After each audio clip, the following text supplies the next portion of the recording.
खबर रीवा जिले से है, जहां आज कांग्रेस के पूर्व प्रदेश महासचिव व रीवा कांग्रेस के पूर्व विधानसभा प्रत्याशी डॉक्टर मुजीब खान ने पत्रकार वार्ता का आयोजन किया, जिसमें प्रदेश सरकार और केंद्र सरकार को आड़े हाथों लिया और विकास को जुमला बताया। वहीं पत्रकार वार्ता में मुजीब खान ने अपने टिकट की दावेदारी भी की है।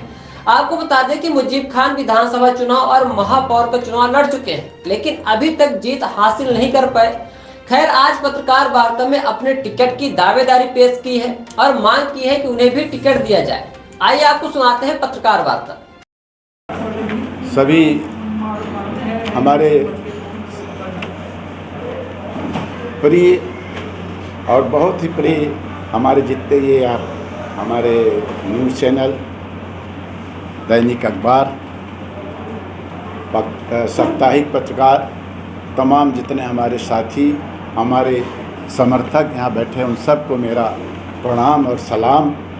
और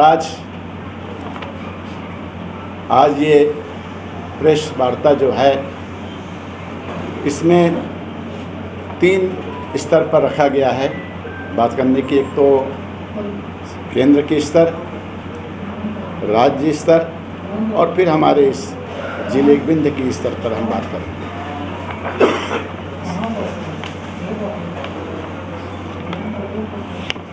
साथियों, आज ने मिल करके जनता को कर्ज बना दिया।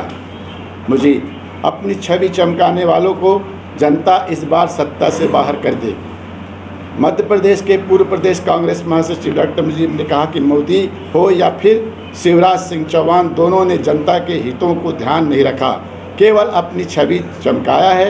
G20 के लिए 990 करोड़ रुपए का बजट तय किया गया था, लेकिन मोदी 224 के चुनाव के मद्देनज़र अपनी छवि चमकाने को देश का 4100 करोड़ रुपए फूंक दिया। यही हाल शिवराज सिंह चौहान का है। अपने 18 साल की सरकार में 230 घोटाले किए और प्रदेश को 3.25 लाख करोड़ रुपए का कर्जदार बना दिया। वही मोदी ने देश को 1558 लाख करोड़ रुपए का कर्जदार बना दिया, जबकि 2014 में केवल 55 लाख करोड़ रुपए का कर्ज था। और जाहिर सी बात है कि शिवराज हो या फिर मोदी, दोनों देश और प्रदेश को कर्जदार बनाया। बीजेपी 100 सीट के अंदर रहेगी। 1 साल के जवाब में कहा गया कि देश प्रधानमंत्री मोदी कहते हैं कि रेवड़ी नीति ठीक नहीं है, इससे राज्य को घाटा होता है। सवाल यह है कि शिवराज सिंह चौहान हर महीने 4500 करोड़ रुपए लाडली बहना के नाम पर रेडियो क्यों बांट रहे हैं। इतना ही नहीं, लाडली बहना भी चिंता की थी तो चुनाव से पहले बांटते। आज प्रदेश में किसी भी अस्पताल में दवा नहीं, इसलिए कि अस्पतालों का बजट लाडली बहना में चला गया। दर्जनों विभाग और योजनाओं का पैसा केवल लाडली बहना में जा रहा है। प्रदेश में शिवराज चाहे कुछ भी कर लें और उन्हें चाहे एक और मंत्रिमंडल का विस्तार कर लें, लेकिन इस बार जनता ने ठान लिया है कि भाजपा को सत्ता से बाहर करके रास्ता दिखाना है। इस बार भाजपा को 100 सीट भी मिलना मुश्किल हो जाएगा।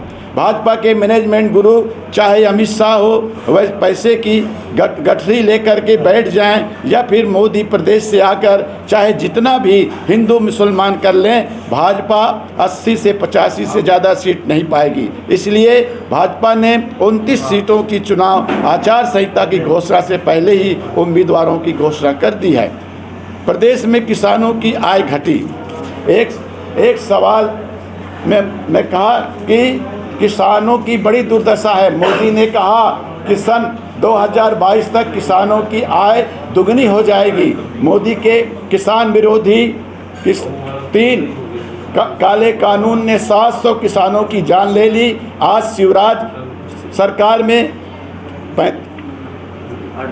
38 लाख रुपए किसान डिफाल्टर हो गए हैं। भाजपा किसान विरोधी पार्टी है। प्रदेश में किसानों की आय घट गई।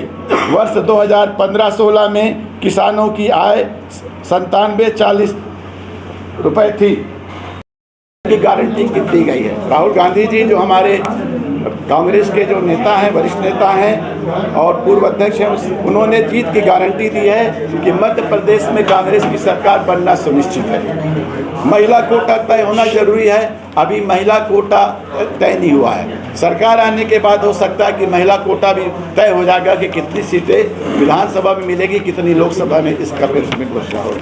500 रुपये में गैस सिलेंडर देने की बात कही गई है। हाँ, क्या वो भी बाद में तय किया जाएगा?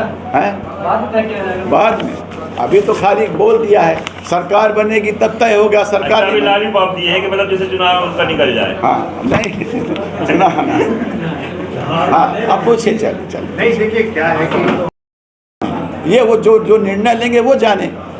क्यों नहीं दे रहे हैं भाई हमको? आप दो ना भाई। हम तो कह रहे हैं ना, हमारे पास कोई आरोप हमारे खिलाफ हो, पार्टी के खिलाफ हमारे पास, या कोई ऐसा हमारे पास रिपोर्ट हुआ कि हमने पार्टी के खिलाफ गलत किया है, तो हमको मत दो, आप प्रूव कर दो। हम पार्टी में नहीं हैं, हम तो किसी पार्टी में नहीं गए, लेकिन बातचीत तो सभी सामने खड़े खड़े करता है। कोई लाठी चलाएगा किसी से क्या कोई? और वो सब लोग करते हैं जो आज लाइन में है वो सब। और एक नियम बनाया था कि जो 2 बार हार जाएगा उसको टिकट नहीं देंगे। तो क्यों दे रहे हैं आप 2 बार हारने वालों को? हमको तो नहीं, 2 बार तो हम नहीं हारे, हम तो 1 बार हारे हैं। तो नियम को खाली एक समाज वर्ग विशेष के लिए लागू करना कांग्रेस के लिए ठीक नहीं है। कांग्रेस सेकुलर पार्टी मानी जाती है। फिर भाजपा और कांग्रेस में क्या फर्क हो गया? ये दोनों फर्क क्या क्यों करते हैं? आप कह रहे हैं टिकट दे रहे हैं, अभी तो टिकट अनाउंस नहीं हुआ। हाँ। फिर आपको कैसे, क्या आपको मालूम है कि कौन कौन को चुनाव लड़ने की परमिशन दे दी गई है? तैयारी के लिए कुछ लोग को कह दिया गया है क्या? कहे हैं कुछ लोग, कह दिए कि आप करें तैयारी। हमको एक साफ कह दिया कि नहीं देंगे टिकट, ये कह दिया हमको साफ कहा। आपको साफ कह दिया, आपको अगर पता चल गया तो फिर अगला स्टेप क्या है? छोड़ेंगे पार्टी? हाँ, अब देखते हैं, वो भी तय करेंगे। कांग्रेस से तलाक ले लेंगे? हैं? कांग्रेस से तलाक ले लेंगे? नहीं, तलाक क्या लेंगे, वो खुद ही छोड़ रहे हैं हमको तो। हाँ, हम तो खुद ही छोड़ रहे हैं। हम तो चाहते हैं कि हमको टिकट दे, हम वहीं सरकार में रहेंगे, जाएंगे, है ना। ये तो बात की बात है जो कह रहे हैं अमित भाई। नहीं, आखिर ये भाई, हम एक चीज़ और सुन, हम सारा जीवन, हम धंधे से डॉक्टर थे, वो भी छोड़ करके पूरी तरह से टाइम हम पार्टी को देते हैं। और जहाँ पार्टी आदेश करती थी मैं वहाँ जाता था। पूरे छतरपुर गया, बिजावर गया, उधर सहडोल तरफ गया, कई जगह गया, जहाँ जहाँ लगा दी ड्यूटी में जाता था। लेकिन अब एकदम अचानक हमको आपने उससे लीड से हटा दिया हमको, लीड से कि अब आपको हम नहीं देंगे। तो ये चुपचाप बोल देते, सब लोगों से आप जाके बोलते। यहाँ का जो सिस्टम है कांग्रेस पार्टी का, वो एक वर्ग विशेष के हाथ में, इसलिए बड़ा नुकसान हो रहा है उससे। उसको नहीं होना चाहिए। जो लोग चुनाव हारे हैं वही यार निर्णय ले रहे हैं कि टिकट इसको दो, उसको दो, इसको ना दो, उसको दो। ऐसा नहीं होना चाहिए। उसमें जो है ऊपर से लोगों की कमेटी बननी चाहिए। बिंद में बहुत लोग ऐसे हैं जो बड़े नेता हैं, उनको आप पूछिए ना, हमसे आप अजय सिंह राहुल जैसे बिंद के नेता हैं, इनसे पूछिए आप कि भाई क्या करना है। अगर साहब अपने से बना लेंगे तो फिर रीवा तो 0 हो गया, रीवा में तो टिकट मिलेगा नहीं किसी को भी। तो हमारा निवेदन है आप लोगों के चैनल के माध्यम से कि मुस्लिम समाज हमेशा से कांग्रेस के साथ रहा है और कांग्रेस के साथ रहने की उसकी इच्छा है। ऐसा नहीं कि हम कांग्रेस से हटना चाहते हैं, लेकिन उनको भी तय करना पड़ेगा कि कांग्रेस पार्टी अब मुस्लिम को कहाँ देगी कि नहीं देगी। ये उस पर नतीजा, उनका रिजल्ट उनका आना, हमारा नतीजा नहीं है। हम तो तय हैं। हम चाहते भी हैं ना कि वो हमको खुल के नहीं बोल दे खुल के, अपना घोषित कर लें कमेटी, जब करना है तो कर ले, हमें कोई दिक्कत नहीं। हम उस पर कोई वो नहीं कहेंगे भाई उनकी पार्टी है, उनको घोषणा करना है तो हमें कोई दिक्कत नहीं, हमसे तो कोई पूछेगा नहीं। हाँ, लेकिन हमको ये बता दे भाई कि हम आपको नहीं दे रहे हैं, आप अपना समझिए, अगर रहना है तो रहिए, नहीं तो रहना चले। तो हम उस पर कोई निर्णय ले, अभी हमको निर्णय लेना हमको असंभव है, क्योंकि हमको रात में ही टिकट मिलती है, 12-1 बजे रात आखिरी दिन मिलती है। जब भरना पड़ता फार्म उसके एक दिन पहले मिलता है। इसलिए मैं हूँ आश्वस्त हूँ कि हमारे नेता जो हैं, हमारे मुस्लिम समाज के नेता भी लगे हैं बेचारे, बहुत लोग लगे हैं ऐसे